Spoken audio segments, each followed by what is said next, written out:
चलो देखो एक्सरसाइज 7 उदाहरण नंबर 10।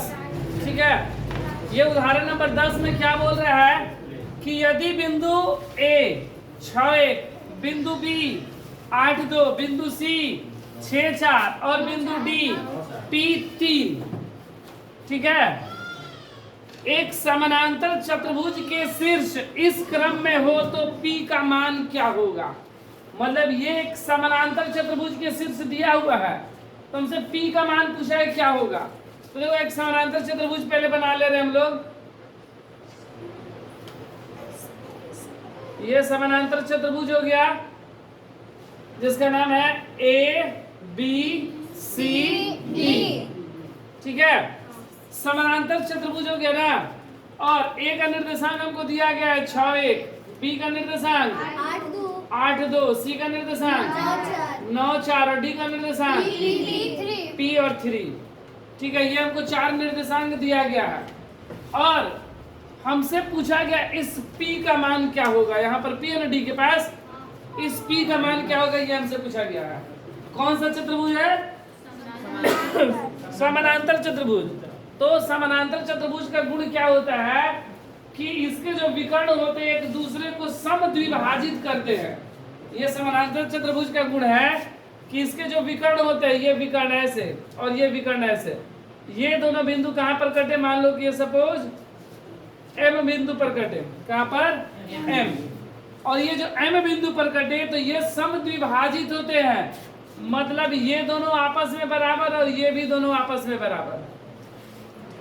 ठीक है, ये आपस में बराबर, ये आपस में बराबर, विकर्ण एक तो क्या करते हैं, समद्विभाजित करते हैं। ठीक है, तो हमसे इस P का मान पूछा गया, तो हम लोग क्या करेंगे कि पहले M का निर्देशांक निकालेंगे AC के लिए और फिर M का निर्देशांक निकालेंगे BD के लिए। और जब ये निर्देशांक निकाल लेंगे और दोनों को बराबर करेंगे क्योंकि दोनों M का ही निर्देशांक कहलाएगा और मेरा P का मान आ जाएगा। ठीक है, और इसमें मेरा जो सूत्र लगेगा वो मध्य बिंदु का सूत्र। चाहे तो हम लोग इसको अनुपात सूत्र से बना सकते हैं, अनुपात में भी करेंगे तो थोड़ा लंबा जाएगा, चूंकि ये ठीक बीच वाला बिंदु है तो इसलिए मध्य बिंदु। अनुपात में क्या था कि M1 और M2 दोनों अलग अलग था अनुपात, लेकिन इसको भी हम लोग अनुपात सूत्र बोल सकते हैं क्योंकि दोनों बराबर रहेगा। अगर इधर 1 तो इधर भी 1, इधर 5 तो इधर भी 5, तो हम लोग डायरेक्ट मध्य बिंदु का सूत्र इसमें लगा लेंगे, x1 + x2 बटा में 2 और y1 + y2 बटा में 2। तो देखो सबसे पहले AC के लिए x1 y1 x2 y2 6 1 9 4। ठीक है, 9 4 हो गया ना। अब हम लोग क्या निकालेंगे, AC के मध्य बिंदु M का निर्देशांक। AC के मध्य बिंदु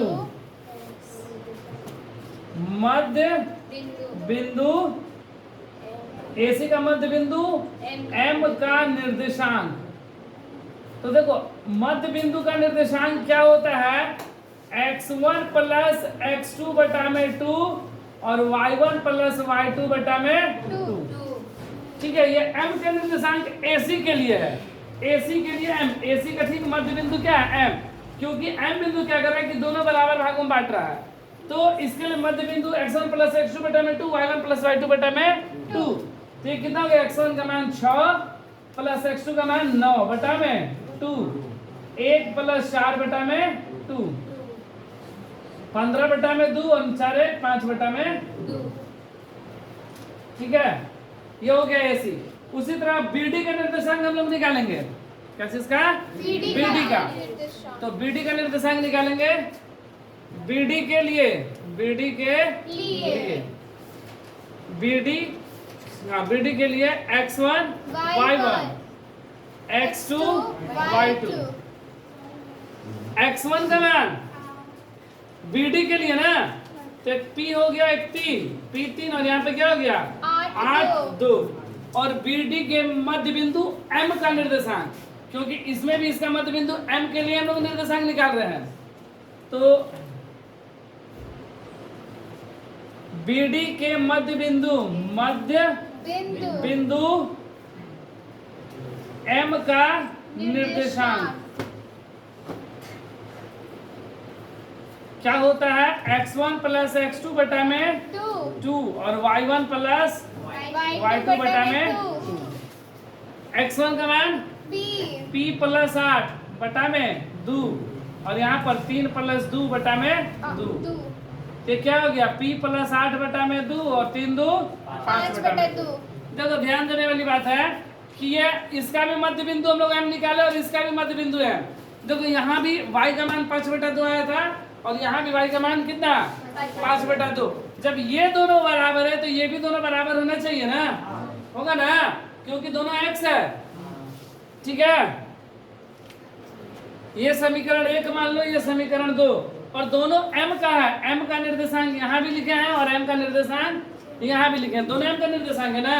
तो समीकरण 1 तथा 2 से, समीकरण 1 तथा 2 से क्या हो जाएगा 15 बटा में 2 और 5 बटा में 2 बराबर किसके p प्लस 8 बटा में 2 और 5 बटा में 2। दोनों तरफ हम लोग क्या चीज की भुज की तुलना कर लेंगे, मतलब x का x के साथ, y का y के साथ। तो ये दोनों तो बराबर हमको दिखाई दे ही रहा है, तो दोनों तरफ हम क्या करेंगे भुज की तुलना करेंगे। दोनों तरफ भुज मतलब x की तुलना करने पर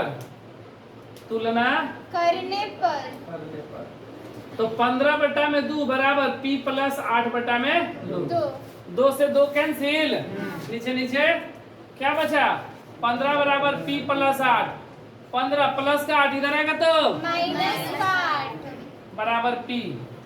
तो p बराबर 15 में 60 गया, तो p का मान कितना आया, हमसे p का ही ना मान पूछा गया था, आ गया p का मान।